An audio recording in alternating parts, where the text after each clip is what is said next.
Time was when if you had a degree from any Nigerian university, you are well sought after across the world.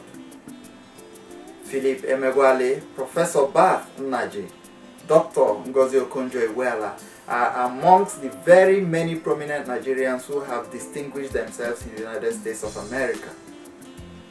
Julie Oyegun, a lawyer and the director at the World Bank, Egbe Osifo Dawodu, and Bayo Oyewole of the International Finance Corporation, a subsidiary of the World Bank, have all at one point or the other said to us how privileged they were to have attended a Nigerian university.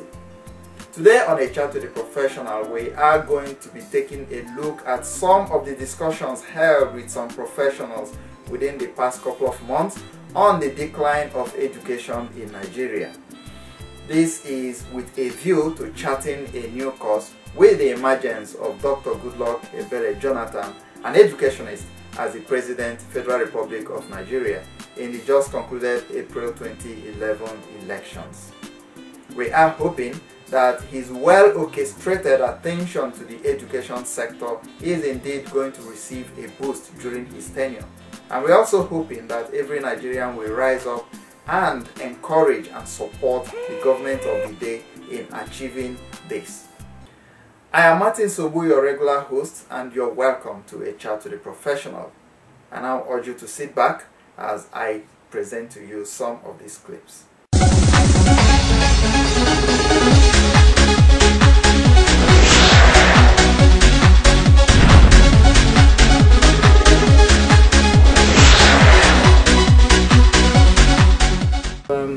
In addition to being a Nigerian trained lawyer, I have very practical training in what I do for a living from Nigeria. You are in the United States and you've been here since 1982. What has the training you got in Nigeria, how has it impacted on what you do today? Well, I think that the one thing that Nigerians have going for them is, at least Nigerians of my generation, I think Nigeria invested heavily in social capital, in education. Okay. And I was one of the beneficiaries of that. I mean, I had a very good educational background. I went to King's College, Lagos, which is a public school, but of very high quality. And I also did my A-levels in International School Ibadan, which is also a very good secondary school. And then I went to University of Ibadan, which, as you know, has a very good reputation. Yeah. I also did some studies in England, and combining a very solid Nigerian education with a spell in England, and also I did an MBA here in the United States. I think I had the best of all worlds, actually. I think Nigerians are... I think when you live in a country like Nigeria, you have this sort of innate aggressiveness that allows you to cope with any situation, right? And when Nigerians come to America, all they see is opportunity. They don't see any obstacles. I think that's why Nigerians do much better here. We still didn't get the presidency, but we're working on that. Thank you very much.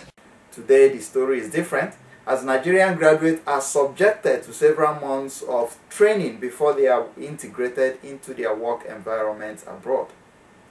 Well, when you left Nigeria, the educational system was still compact. I remember up till the 80s, I had some Germans graduating from the University of Nigeria. That's true. I attended one of the graduation ceremonies, and I had Germans graduating there. Today, I think, is a different ball game. What do you think we've gotten wrong? Why have we gotten to this state of decay in our educational system? I think my experience of the decay, particularly with regard to our children, and I had seen it with my brothers who went to university after me. Kids were just never in school. I mean, universities were closed more than they were open. It was either student strikes or lecturer strikes. I mean, just they were never in school. It was taking 7 years to complete a 3-year degree, a 4-year degree. I mean, it was just ridiculous. Yeah. And then there was, you weren't sure whether you were being taught, whether the kids were being taught properly. I mean, when I was at the University of Lagos, we had an incredible reference library for law. Yeah. It was an amazing library. I mean, you could sit there for hours. We had material from every leading university in the world. We had material from Oxford, we had material from Harvard. I mean, you really were doing a world-class degree. Yeah. By the time my children were going to university in Nigeria, library books were being ripped apart. I don't think we had a reference library anymore. And it was a really deplorable situation. And then the hostels. We had a very, very good time in residence. You know, either 2 to a room or 5 to a room. It all made sense. You had 12 kids by the time the kids were going to school. You had 12, 13 kids in a room for 2. Kids sleeping on mattresses in corridors. It's just unbelievably poor conditions. And I would ask myself, how can you possibly study like this? Yeah. But there was a deeper issue though. What were we producing? What would these conditions produce in terms of a professional class? Yep.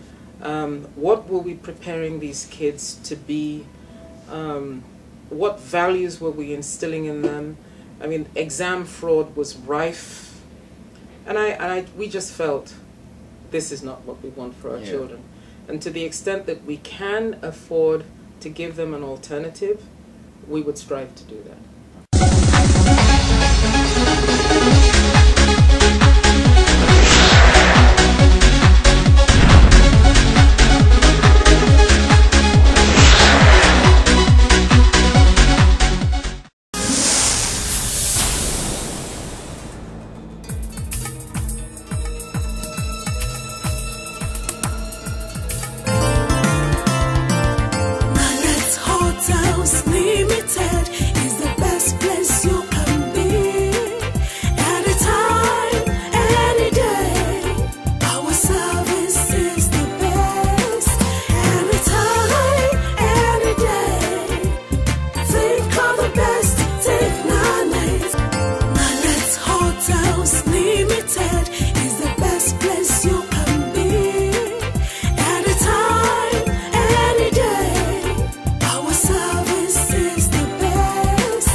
It's no disputed fact that in the United States, Nigerians constitute the largest block of most educated immigrants. This, of course, has been confirmed by so very many Americans and Europeans as to how intelligent and highly resourceful Nigerians are in their various places of work. What's your views about Nigerians practicing in the U.S.? How do you assess them in terms of professional competence? We excel. We simply excel. And this is the tragedy. The reason I asked that question is, if we excel elsewhere, how come we're not doing very good at home? You know. Well, I don't know. I mean, it's I don't know what it is about our national psyche, but I don't know whether we feel that we owe one another the best. Okay. You know, it's funny when I walk into a store in the States. There's something about us. When I walk into a store in the States, and I see a lack of diversity, I see too many black people, or too many white people, or too many Asians, I know that I'm not going to get a good deal in that store. Yeah. Okay. You need, I think, a variety of perspectives. I think you need diversity to have true prosperity. Okay. I think it's the enrichment from across many cultures and across many perspectives that gives us progress, that gives us creativity, that gives us innovation. Okay. In Nigeria, we take for granted the fact that we have 260 ethnicities, that we are a Christian nation and a Muslim nation. okay? It's a very powerful combination of 150 million individual people. Yeah. And we don't harness that.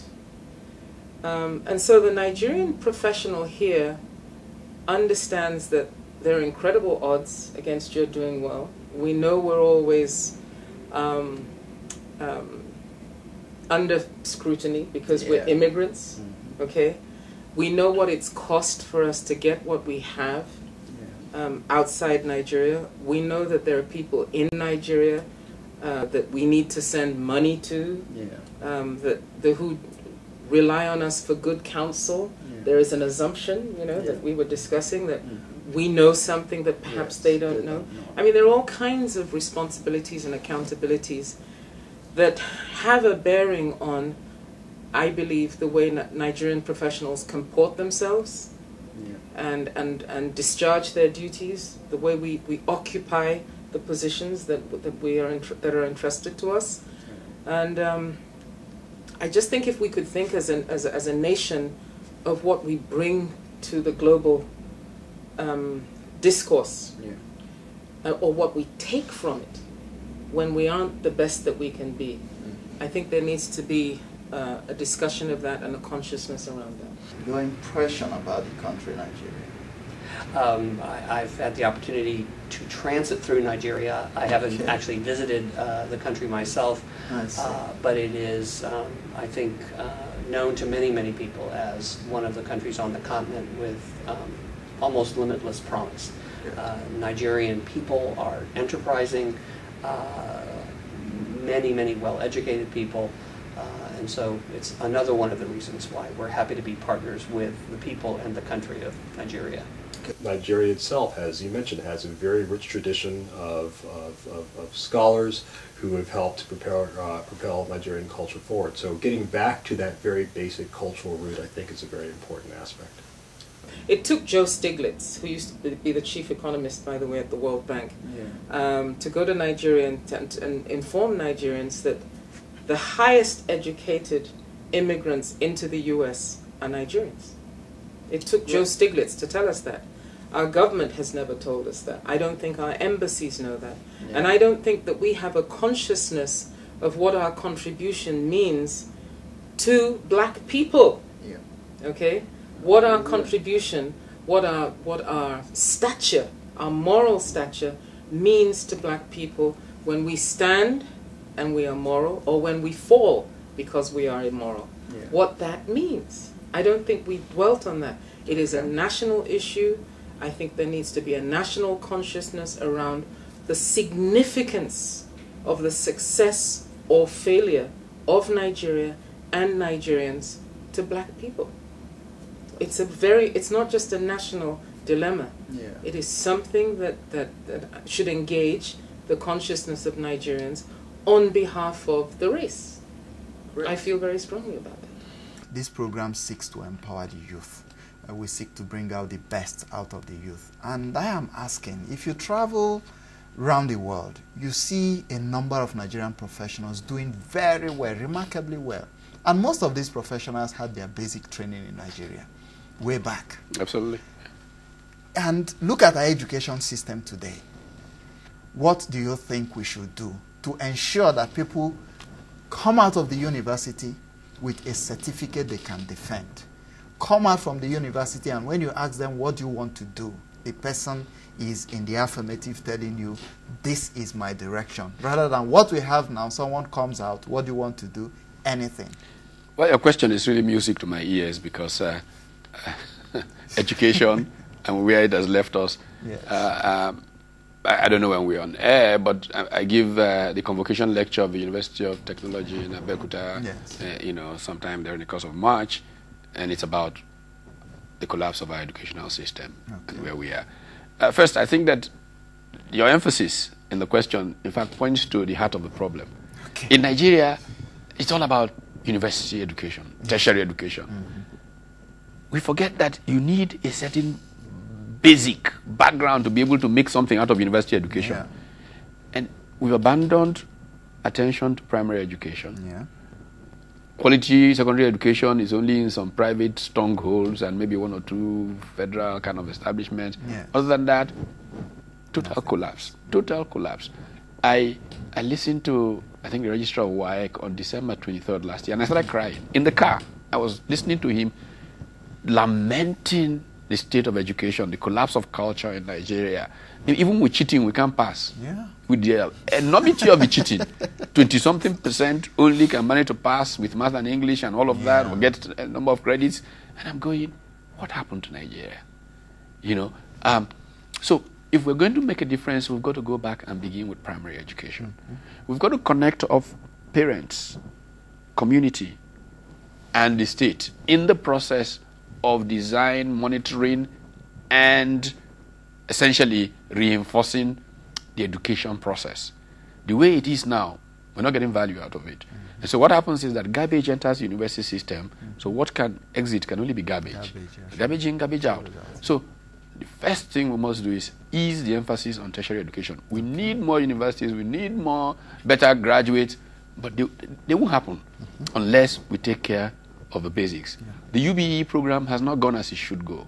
Okay. I'm glad Professor Payo Banya, who was the inaugural UBE president and one of our best thinkers in education, is heading this Jonathan Education Task Force. But the truth of the matter is that the UBE didn't go the way. The collapse of culture in Nigeria generally, that drives everything around contracts and all of that, took working that program the way it should have worked. Mm-hmm. So primary education is still in crisis. Vocational education is dead in Nigeria. So there are no skills. You know, I've said this many times so that I might be sounding like a broken record. Yeah. You come into a house, you look at the tiling. If the lines are not straight, you know they were done by Nigerians. If the lines are straight, you know some Togolese or Ghanaians have done tiling. What is education if it's not life skills? It's not things we can apply and make a difference in our lives with. So I think we need to change all of this. And then when we get to tertiary education, we need to not only provide the basic skills, knowledge, know-how, know-why, and the values that support it. Because what do you say if somebody has been found worthy in character and learning when you're giving the certificate?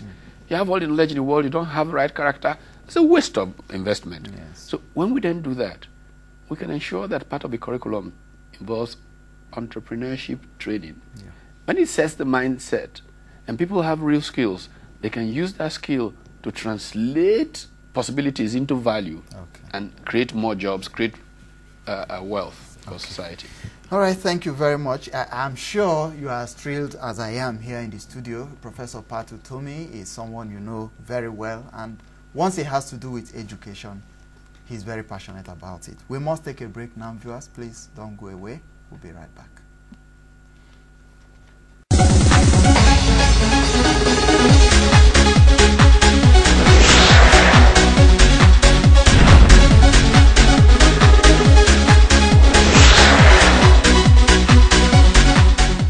One of our guests, also a self-image consultant, Uche Nnadi, have told us on this show that you are who you are based on your personal perception of who you are. In other words, your self-image is largely dependent upon your environment, i.e., school, home, and of course, your company.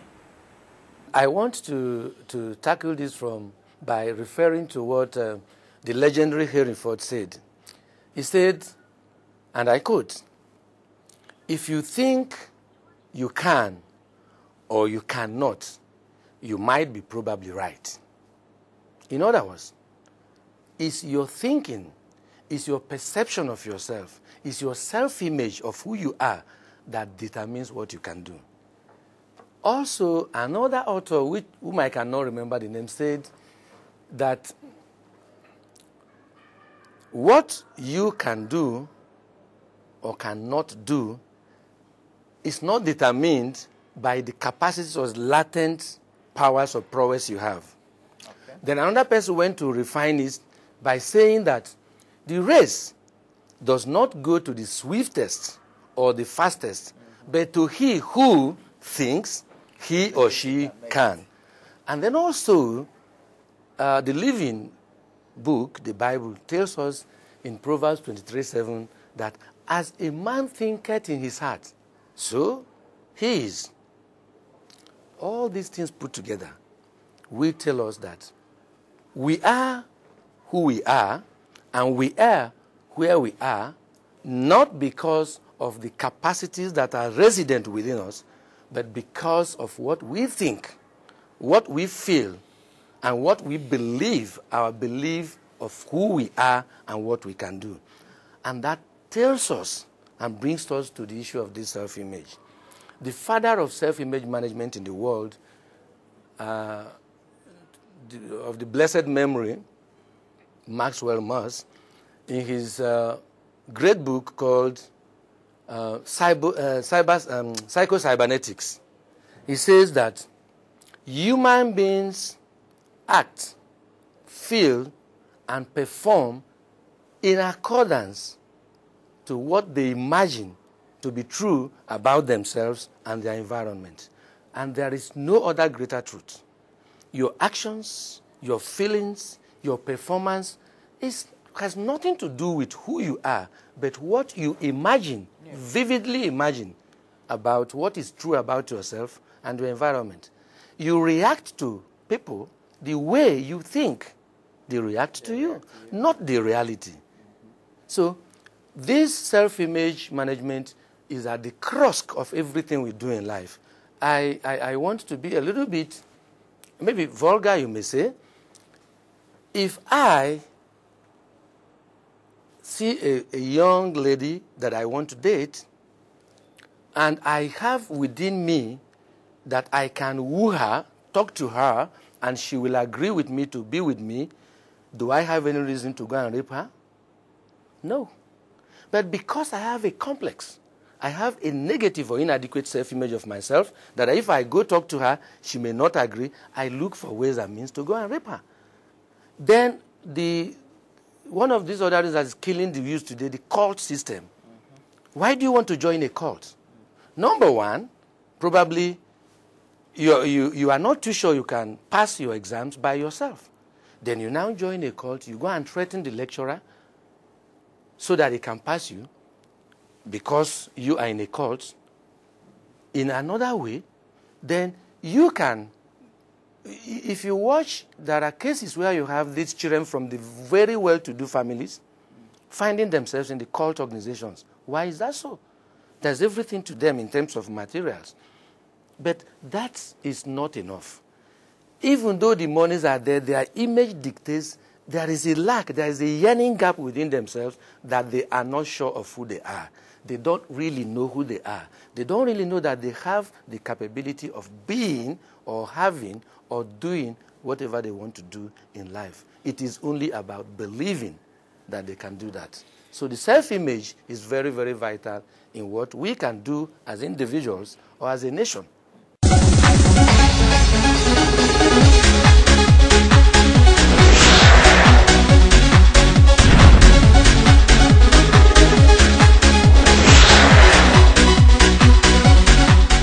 From those clips, I leave you to be the judge as to whether we are getting it right or wrong. It's unfortunate that all our corporate organizations do these days is to sponsor reality shows that are purely based on discovering who the best singers are, who the best dancers are, and of course, who the best actors and actresses are. The question is, are we all going to become entertainers? If that becomes the case, then who sits on the throne to manage our resources? Even the entertainers themselves got some basic training. Someone had to teach them. How do we replace those? 10 years from now, can Nigeria beat her hand on the chest and say, yes, we have enough manpower to manage our resources if we continue to go in the direction we are going? The answer is no. So that's why on A Chat to the Professional, we've commenced the mobilization of 300 television sets, which we intend to distribute to secondary schools across Nigeria with boarding facilities. 300 for a start. The entire idea is to ensure that these young lads are exposed to these practicing professionals who have made their marks in their chosen career, so that they too can aspire to be like them. It's unfortunate that in most homes, what these kids watch are simply entertainment. Hardly do they watch news and current affairs to know what's going on across the world. But talk about the latest rapper, talk about the newest actor or actress, talk about the latest movie, from age 2, Nigerian kids will amaze you with knowledge of these things.